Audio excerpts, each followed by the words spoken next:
This is the October. What's up with the planets? I'm Juliet, the Scorpion Goddess. I'm going to break down the main transits. So this is the astrology forecast of October 2022. Stay tuned.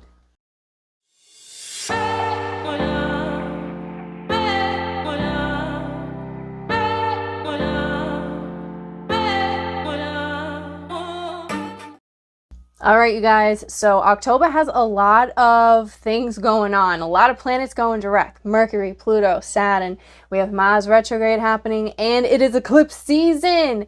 So let's get this started. So we are starting the month out with the transits looking like this on October 1st, right here. And then we are going to be ending on Halloween, my favorite holiday, with the transits looking like this. Now, the difference with these two is we started out with a lot of retrogrades and we are ending with 3 planets going direct and Mars heading into retrograde. So I'm going to break down, if you have your astrology journal, you will be able to see right here a nice little chart going of, oops, let's get this focused.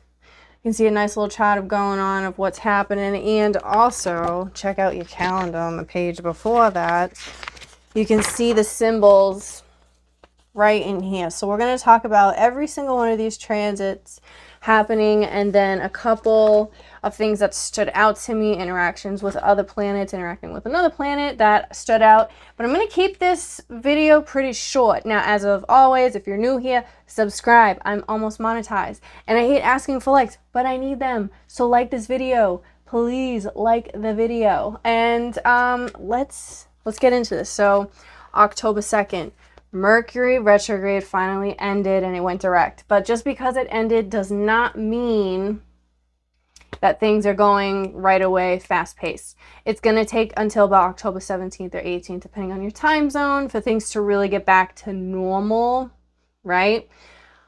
However, Mercury has gone direct in its domicile and exalted sign of Virgo. So communication is being in its best place it can be to really move forward and progress. So it's time to come out of whatever you're working on, revisiting, revising, and now step out and take action into those areas of whatever it is. To get a better idea, look at where Virgo is located in your chart based off of your rising sign.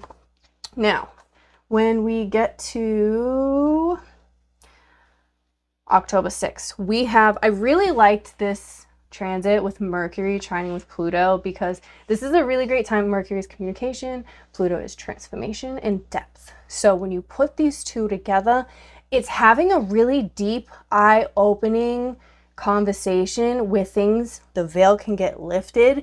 Communication is like, oh, and just having very deep, intense connections. This is also a great day to have spiritual work done or talk to a therapist, or just having a really deep, intense conversation where the information is going to be really heard, and not just heard, but felt on a deep level. But because this is an earth signs, it's going to be very grounding and stable.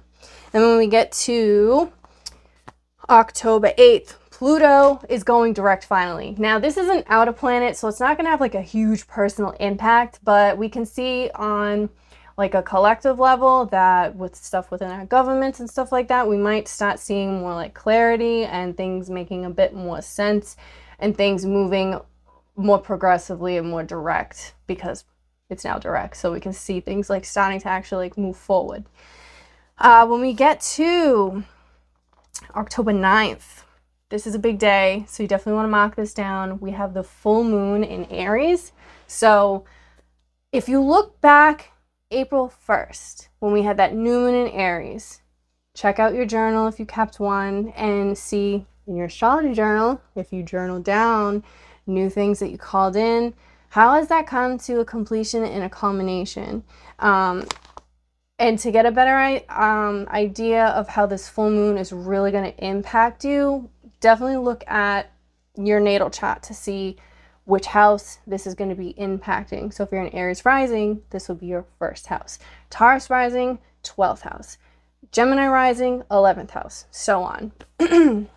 So we have what I wanted to pay attention to with this new moon was the fact that Mars is going to be trining the sun. And the reason of that is because this full moon is in Aries. Aries' ruling sign is Mars. Now, with Mars being in Gemini and it trining the sun in Libra, this is pretty good. So this is like taking action in a lot of ways that needs to be done, because Aries is a very brave, focused on the self kind of being. So while you're going through this, it's big on healing. Like this full moon is major on healing because it's going to be conjunct with Chiron, which is the wounded healer. Conjunct is just meaning that they're really close to each other, stacked up on each other during this full moon. So it's having a very heavy impact on healing from whatever, you're going through. Again, look into your natal chart, which houses is in. If it's the second house, right? Maybe Aries is okay in your second house. So this is really healing with your resources, what you value, what is coming to completion in that area. So that's why it's important to know what your natal chart looks like when looking at the transits. Another thing with this full moon in Aries is we could see some negotiations or stuff like that happening, and finding a nice middle ground with the people around us. However, we do have Mars squaring Neptune, which is like illusions. So this could be bringing tension and maybe not feeling totally fulfilled within this finding middle ground, or even feeling somewhat like left out. But again, the fact that this is conjunct with Chiron is really heavy on this healing. This is the full moon where you're really wanting to do some meditations, get Reiki done, have a reading done, go within, do some really, I don't want to say intense, but just doing some deep searching within you to really release a lot of stuff, because Chiron is just really big on that healing aspect. Okay, so that's basically the theme of this full moon, is healing you, because Aries is focused on the self. Now, when we get to, I believe it's the 10th. Yeah, Mercury is going to be leaving Virgo, where it's exalted at, and entering Libra. So we're already in Libra season. So this is already about relationships, socializing. Now that Mercury is direct and entering back into Libra, this is getting us communicating more with our communities, being more social, flings, meeting new people, wanting to get involved and discuss things, and all of that kind of stuff. So this will be good. Then when we get to, so I'm just looking at my notes because I'm not really good with keeping things in all over the place. I'm good at keeping things all over the place. That's what I'm trying to say. That's how my brain works. So when we get to the 18th, Venus trines Mars. So this is really great for relationships of all kinds. This could be a day where romance or partnerships or money, some action is taken into a place where you have a relationship with somebody. This could be platonic, non-platonic, romantic, whatever type of relationship, and just having a very nice, harmonious, fulfillment kind of day. So if you wanted to ask for a raise, or you're wanting to ask somebody out on a date, this is the day to shoot your shot, and the planets are on your side. Then when we get to the 23rd, a lot of stuff is happening on the 23rd. First of all, we're entering Scorpio season. So shout out to all my Scorpios, right? We hold the power. Scorpio is the most powerful sign, being ruled by Pluto. It's constantly about transformation and getting a hold of your own power, okay? And we also see Saturn go direct, and then Venus is entering Scorpio, where it does not like to be, because Venus wants to be free and loving, and Scorpio wants to be possessive. So it has a very difficult time. So we could see our relationships now becoming a lot more intense, because Scorpio is an extremely intense sign. I should know, okay? I am a Pluto dominant, all right? So all things Scorpio, which is hence why I have the Scorpion goddess. I could have even went with something like Plutonic or whatever, but it's very intense. But with this, you can find a lot of transformative things, rebirths, things ending, and having a power within that used to grow from. And with Saturn going direct, this is an outer planet, so it's not going to have a very big personal effect. But again, we could get more clarity within our outside type of things and seeing more karmic things move more forward. And then when we get to, on this same day, it looks like the